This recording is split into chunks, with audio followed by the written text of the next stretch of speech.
Oui, bonjour messieurs, le dent, bonjour à vous tous qui nous suivez partout dans le monde et pourquoi pas Nabino Souza, Oana, Congo Lisanga TV, place au et puis Nabino Bongo, information sur RDC.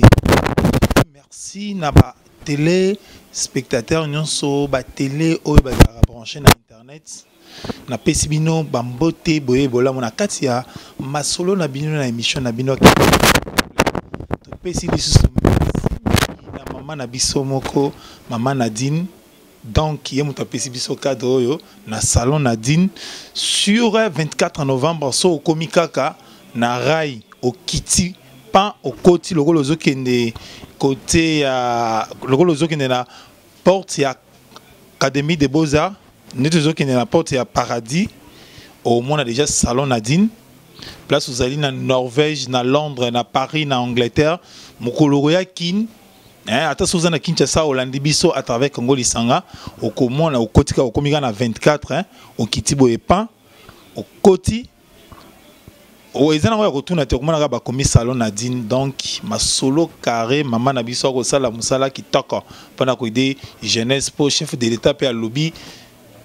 Année oyo na année koya ils apprennent entrepreneuriat maman déjà il y a côté déjà dans ma solo entrepreneuriat pour na qualité contre le chômage donc rien à commenter il faut comment na salon Nadine à niveau il y a 24 novembre juste un arrêt na entrée à Paradis au moins na déjà salon au sai sa sukinayo ba fête pe yango yo ba fête yango ba dia sa nyonso je dis voilà je m'adresse à ba dia sa nyonso bazana à niveau il y a Paris, Londres, Angleterre, Belgique. Pourquoi pas na bino nyonso bozana mboka ya Joe Bagdad po yaya. Ce président déjà sortant. Basitaraye les sousté. Togomo aussi le président entrant. Donc merci beaucoup na bino nyonso bozala kawana pona kocha moi sungi na masolo na biso na émission qui demande le peuple ngai mo lobeli na bino. Ngana mo lobeli a peuple ati. Pour ba esco ebele ba yao tout ça ba lobeli a peuple ba koma kuna na parlement koma ko lebi fotek koma tambola na voiture climatisée à kanga ba vite a kendra les sous na base ngana mo lobeli a peuple te biso tout ça wana pona ko dénoncer mabe so yibambongo à l'état to lobi tel nde yibimbongo na biso to sitaka ba komba batu hein maintenant soki bino batu bolo to ça la charnement te o soki oyibi nde to saka bana mike na ndako oyibi to ndeto banda okende na nzungu po mutu nyonso asala jio wana ok ozinani mwa boda mais so yoki mukati so mama tuni venez ici nani ayibaki biloko moni o ayibaki déjà ça conscient yango tolobaka na émission qui demande le peuple qui soki oyibaka mbongo à l'état omiyebi biso to sitaka ba kombo batu mais na ba kombo batu na so yo yiba mbongo ko cité kombo ezako yiba te ezako loba te ke oyiba mais na ba kombo na biso to sitaka soki yo yiba mbongo ozomi yeba déjà conscience na yo sala déjà na kati ya motema po ozwimde kanyaka ba peuple congolais hein o kominango o bali 50 makangu ozwipe na baleki na biso sente bango to ya boye o komi memela biso la police ba beta biso masasi donc yango to lobaki na micro na biso qui demande le peuple à travers humble serviteur na bino a changé comme Lewis Kasonga au-delà de vos limites donc c'est-à-dire que je suis maintenant au-delà. Ils ont télé internet monde à Benginga à niveau à Côte d'Ivoire à Bisinga mon frère vraiment makambo ko lobande makambo o ils ont ça affixima donc quand je parle comme ça na lobra pona Afrique mobimba donc je parle pour des Ivoiriens les Sénégalais, les Ghanéens, les Sud-Africains. Donc je parle pour l'Afrique noire. Quand je parle pour l'Afrique noire, je vois d'abord vraiment Moutou Owazaki na posa na idée biso tozana ngona masolo que demande le peuple ndeko na biso syndicat dokolo na mouvement na ya congolais debout atiki biso avant vraiment mes condoléances bozala kawana mouvement congolais debout pour lutter contre l'impunité na katia Afrique na Congo donc toke lombango pona ko yebisa bino ke lelo tozana cadre moko kitoko masolo carré dans lelo na otokate. Je salue encore la patronne Jean Dioko, place aux Ali. Je dis grand merci, Ndengo Pesibiso, vraiment bah, opportunité pour tout ça, la Moussala, tout qui liboso, tout ce trouvé pays local à Batou. Pour celui qui ne travaille pas ne mange pas. Celui qui travaille mange. Débat français, celui qui travaille à l'hôtel mange à l'hôtel. Maman Nadine P, Salama Masolo Nae Awa, Nde Mbongo Ekota. Yo siko banda ba peso quartier au diriger, ba peso ka moi quartier. Ça la chef des quartiers. Au bandit de koyiba. koyiba ba ticket pour mongo ba yaka na 100 francs chaque jour tant que moniango ebele boy okomi na 30 makango. Vraiment les Congolais, les Africains na style wana nde to faire avancer mboka ti to faire avancer mboka na bolingo kolinga musala kolinga mutu oyo aza pembeni na yo pona totonga République démocratique dongo. Mais président Fachi alobi yango te Fachi béton Fachi béton naza journaliste Fachi te na soutenir ba idée na ye po ana posa abongisa à venir ya 4e génération na biso. Ça commence aujourd'hui. Ce qui est l'autre oloba ke passe ezali po Mobutu ba Lumumba Kasavubu ba Mobutu ba bandaka mabe yango zomona biso ba tutoye biso ba noto botami na génération après bango toko souffrir po bango ba bandaki mabe ce qui Fachi béton place azali alingi asala musala pona bano ngana boti ba kozala bien bango pe ba robota bana na bango ba kozala bien ndeni gratuité d'enseignement bana ngana boti ba kotanga ofele ba iko permettre bango pe tango ba ko accéder na ba poste à l'état bakenda kana même guide wana po batangi sape bana ya baninga pe ofele pour mboka tozala batu ya boignan tozala batu c'est que quand tu passes dans le média c'est pour insulter les gens. Donc je condamne de tels comportements si tu n'as pas de journaliste l'IFASIC n'a pas formé pour passer insulter les gens parce que moi mon tumoro boyayi bimbo on a caissé à l'état à Pesio au sombi voiture au sombi bilamba au commune à 20 makango aux une balé na biso komi ko senté maintenant tant on passer dans les médias c'est pour nous insulter tant on finga maman ya moninga on finga tata moninga biso na Afrique ba lobi tata moninga azata tata na yo donc tout ça quand même na moi respect makasi na ba journaliste oyo ba kolekaka na média pour na ko finga batu. Donc ils a bien te ceux qui vraiment aux éducation à mabe okomi papa maman mi éduquer yo moko po yo pe komi ko éduquer bana.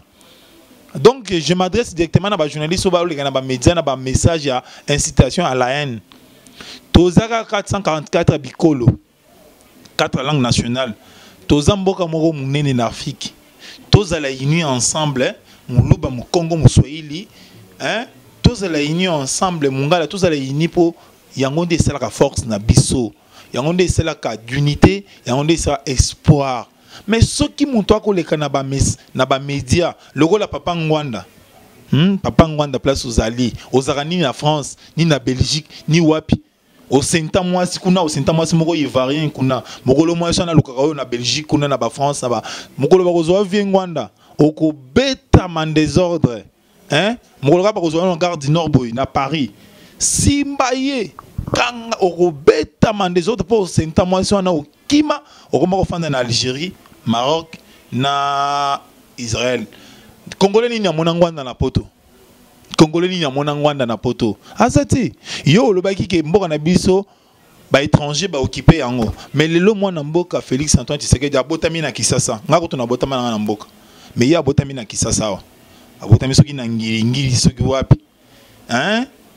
akolia wa akepe ko évoluer parti à vie na ya jeunesse mususu na Europe azongi akomi chef de l'état azali sous étranger yo makambo sala pona RDC bala kela haute yo papa Ngwanda papa Etienne Tshisekedi de la kela yo ke okozonga kana mboko ebembe na 1996 na linga robete lisolo wana te parce que na utande kokoma na 4e des humanités ceux qui 5e si mais je me trompe pas na 5e des humanités mais nazaki dia mukolo parce que biso to koli ndenge ya kolanda nde politique parce que babanda ko yebisa biso ke il faut que ça la politique pour lobby ça la bien yango na ebio makambo ba yibo bo makaba étudiant yango nde zoboyo kozonga na Congo ozarande na service ya Joseph Kabila okosarande ba jeune wana babima ba Mario na poto yo tata na yo ateka lopango awa ateki lopango awa OK na Paris OK na Belgique pour que no beta moi libanga ozoma quelque chose oli sa famille OK okoma Mario kuna OK fandela ba maman mikolo ba bilongo nuna. Après, au Mibengo, pakistanais.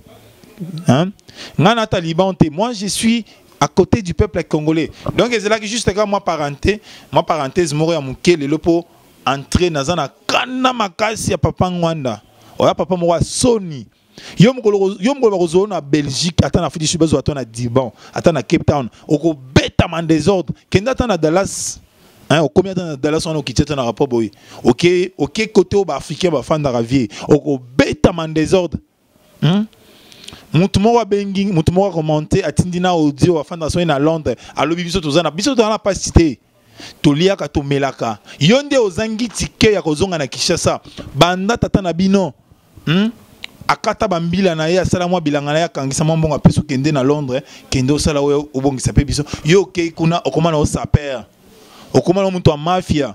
Ozana mwasi na Belgique, ozana mwasi na Bruxelles, ozana mwasi na Bruxelles, ozana mwasi na Paris, ozana mwasi na Hollande, ozati na basi na États-Unis. Okanisa famille na ndeni. Yo muto obenga kinga wana. Obandi ko finga ngana pauvreté. Moi je suis au service du peuple. Naza na kati ya service ya nation. Hein? Donc na ko répondre bino lelo tina saleka o babenga na Chiluba, moi avant groupe to accéder vraiment na émission qui demande le peuple. Donc na meni na biso lelo toza na bongo discours à chef de l'État. Banda chef de l'État loba na tikala ko lobate. Hein? Banda chef de l'État loba na tikala ko lobate. Lelo ndi na loba moi muke Petro Mpengle makambo etali bongo décision à bureau. Pour le moment ils ont les cas déjà. Hein? Le plus jeune et le plus vieux bazu e bonga ya ndeko Janine Mabunda akolia mbongo ya peuple congolais en désordre.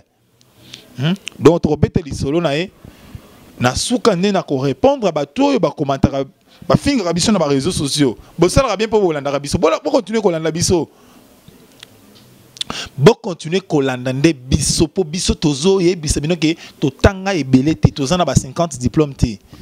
Mais toko yebisa bino ke botika motema mabe bino ba 40 diplômes bino ba to ba 50 master botika motema mabe tozaka na patrie moko mboka moko la RDC ndena boya tana kei wapi na zimbongo pona yo na liembongo na ngana na elenge il faut na zonga na RDC te yo sikoyo moi vieux moko boye akima Kinshasa kala ça fait 23 ans.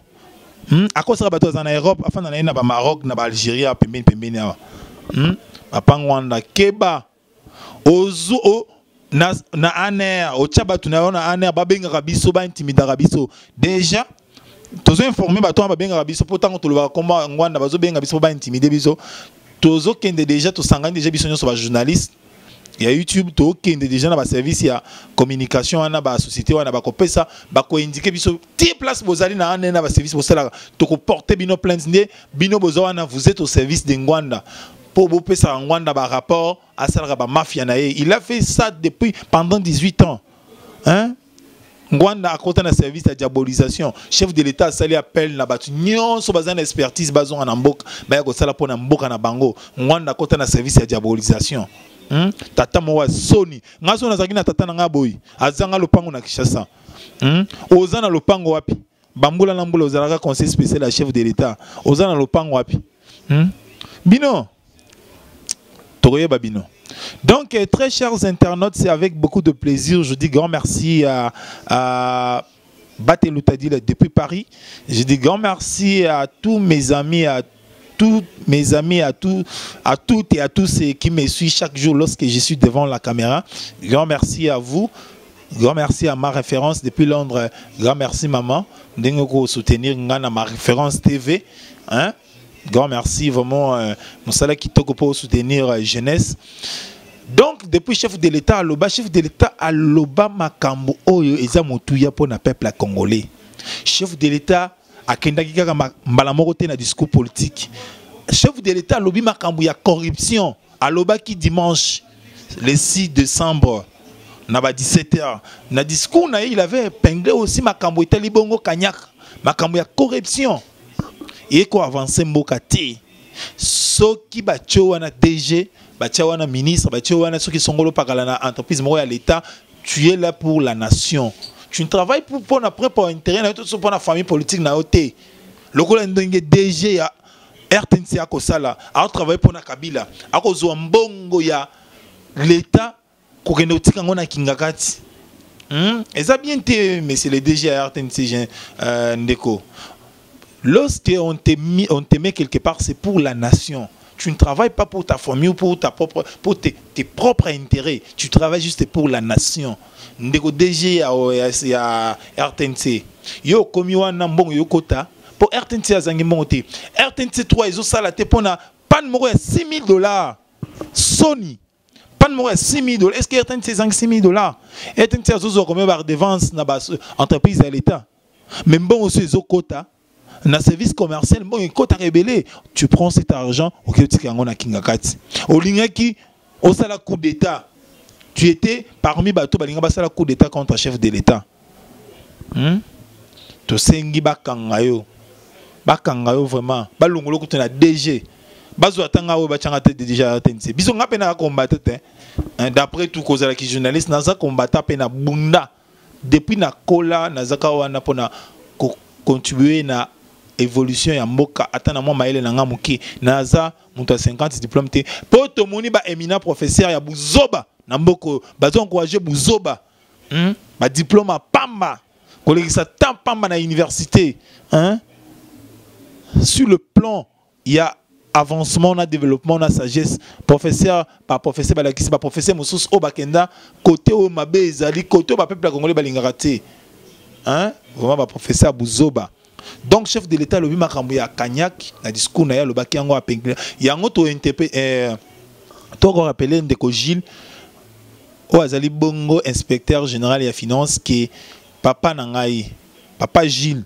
Nabiki ba kinoa ba congolais ba lelio fort na musala kitoko ko sala mais tolingi musala yoko sala tango même ngona maboko justice peut aider Congolais ba peuple congolais que voilà Ndeko Gilles au chef de l'état nomaki en tant que inspecteur général il y a finance a ko bangate voilà ba rapport à yeli biso justice toke ko tchabatu na maboko peuple congolais botala batu ba ko détruire avenir ya bana na bino bangoyo parce que ceux qui batio neti ministre de finance neti gouverneur de banque centrale boyibi kanyaka kuna ndenge to mona makamo projet Bukangalozo 285 millions de dollars et kenda wapi boyiba bokoma na ba 50 makango bokoma na ba si belé bozuna baleki na biso boche bazemi ce que biso place na biso eza wapi yango to sengi na Ndeko Gilles à travers discours à chef de l'état qui a kangela biso batwana c'est le biso investigation ya solo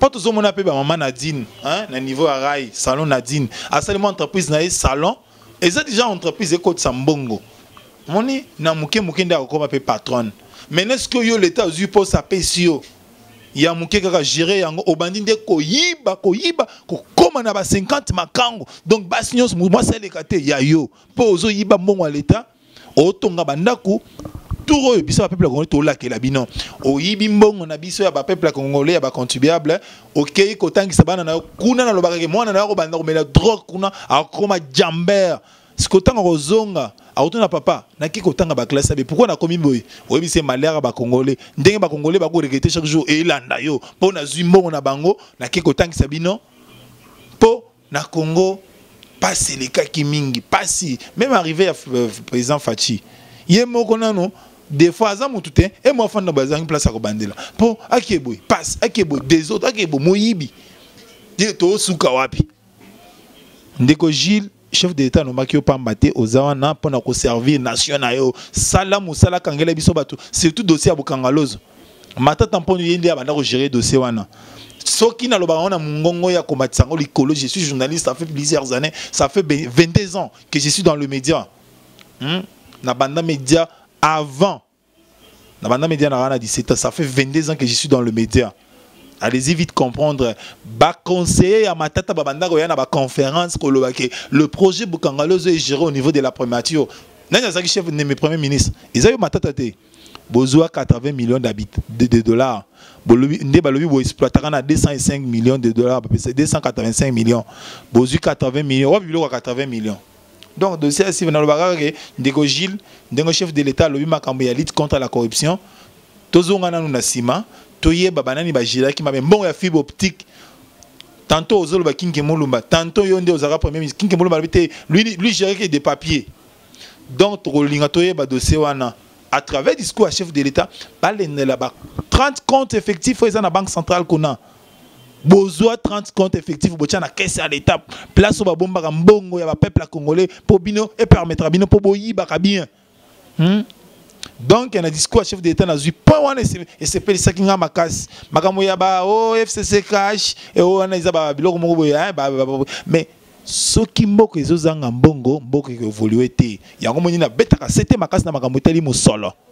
Donc mboko toza lelo po e moto ozanga mbongo soko toza na mbongo na banque du sang oyo ministre ya finance ya FCC ministre na FCC azoboya ko pesa mbongo basokola ba makila po lelo soki ba famille na biso ba bola oyo toka na mbongo te toka na mbongo on se soigner na poto te soki ba famille na biso ba sikili makila tokozwa makila wapi mais yo oko dirige caisse à l'état ozoboya ko pesa mbongo ba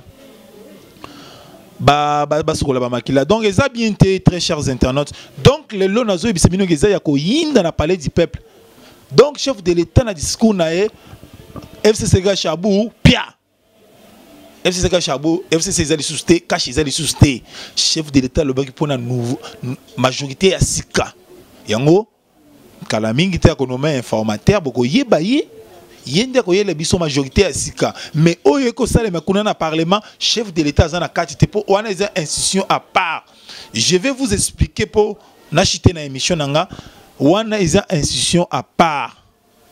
Chef de l'état ko se mêler na kati wana te po ye moko za institution kuna eloko ezoleka kuna eza makambo ya chef de l'état te oh non Félix te eza majorité te nazo lingana expliquer ba téléspectateurs nyonso balandanga na Congo lisanga pour le moment que kuna bandeko oyo ba pesaki ba gérer gérance ya mbongo ya ba gérer kuna lokola ba membre ya bureau ba tomber na piège koyibaka kanyaki ya ba congolais yango ba eli ba loba quitter bo tout ça na bino to ke déjà 2 ans bo gérer mabe bo pesa rapporter ndenge nini bo salaka ba dépense ya mbongo bozora na caisse à l'état pona basala ka miro wana ba tchali bo po mabende wana eza mabende ya kala po ba tchaka mwa mira ya c'est 4 millions de dollars papa ntambe mama po bongisa sena boyoka monta ebima ba dépense ko salema ba kolia mbongo ya cellule la communication et pas ya présidente oya ko diriger bongo chambre basse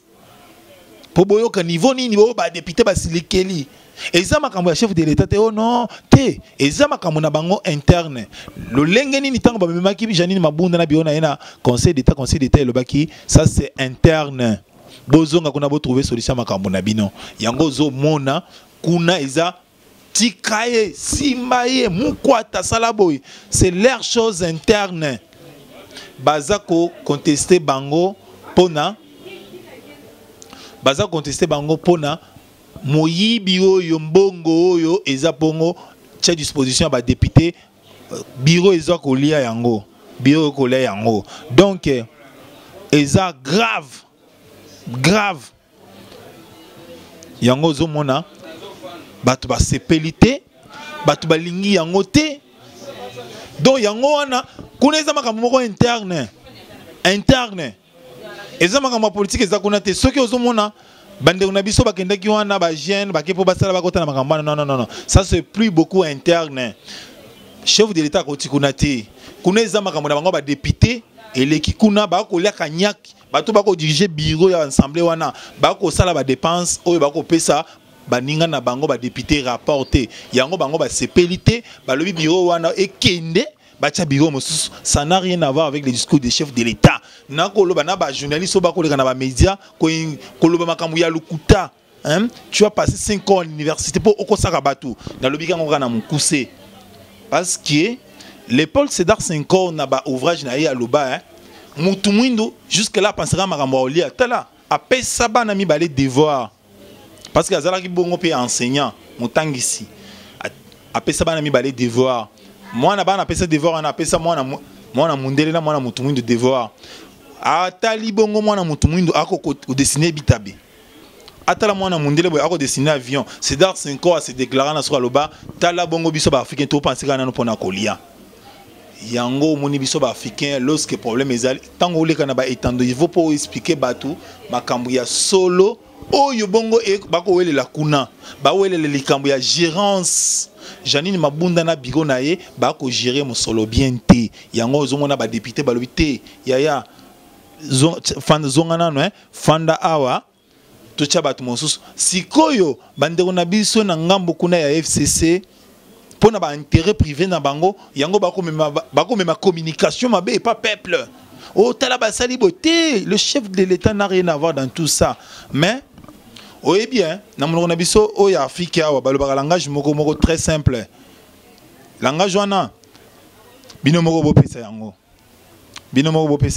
Donc tokomi presque na suka ezali kaka moi eloko moko muke pona expliquer ba télé internautes bana nyonso ba botama na diaspora ba congolais ba botama na diaspora na Belgique, France, Angleterre, États-Unis qui soki oza na projet na yo pona koya kocha awa ko aider bandeko na yo ba congolais bazo pe musala yaka papa likambo ezate makambo ya 10% ese sili. Donc oye ko sa entreprise na yo soki mutu moko yeli bono po na peso document l'état na peso ogoye ko funda ye OK funda ye ba yaya tokomi na tango ya vérité poto démarrer talaka age na zanango naza 40 ans naza na compte bancaire moko te quelque part pour ni mauvaise foi ya ba politicien. Donc yango wana vraiment tokomi na suka ya émission na biso vraiment ezakaka moi diosha na lobby mais na olo bakaka na bino bato oyo boko leka na média pona ko finga bato il faut ko tika yango yo kenda ko tanga classe ozana ba 50 diplômes ba 30 master pour passer dans le média injurier insulter les gens eza ili malamu te soki okoleka na média il faut ko lo makambo ya motuya na bino bato bokima bo sala ba congolais pendant 32 ans bo excusenga na yo papa ngwanda tika makambo ya diabolisation tozaka na laisser le parti yo za congolais biso to ba congolais soki oza na posa kozonga ba exilé politique nyonso bazonga bazonga pona bazo contribuer na développement mboka na bango. Si tu as une expertise mo quelconque pona ko faire avancer mboka oyo tala tout ça n'importe quel pays té. Si vous partez en Afrique du Sud, au Kenya ba hôpital nyo sana otuni, so kuti médecin directeur aza congolais té. Au moment la deuxième aza congolais. So Kenya France, bato ba simbi médecine, bato ba simbi système de santé na France et ce sont des congolais formés à l'inikin. Tout ça n'importe quel pays té. Mais pour na mauvaise foi na biso ba congolais. Ko inande ko na congolais. Yango mo tozonga sima. To simba na liboke poto ke liboso yango nde to koma plus fort. Donc na komi na suka ya émission na biso vraiment na pesi bino ba mbote ba remerciement et belendenge bo banda ko landa biso na Congo Lisanga TV na pesi lisusu mama Nadine salon Nadine na niveau ya 24 soka okoti lokolo zoke paradis okomona mama Nadine azawana na mwa salon na e okota weye ba fête pe yango tant bozo uta Londres bozo uta Belgique bozo uta Finlande États-Unis Chicago partout boye po bo sala ba fête o lekeli pe mama Nadine o salisi pe sala pe ba modèle danger hein o tikeli pe yo moi mbongo na et puis pe po engager bato azape na bato ko foot. C'est ça ce qui doit faire avancer le pays hein yango wana biso lelo to apesa biso cadre po to sala mo musala na biso soki nzamba zongi te to zaka na bino. Ciao, merci.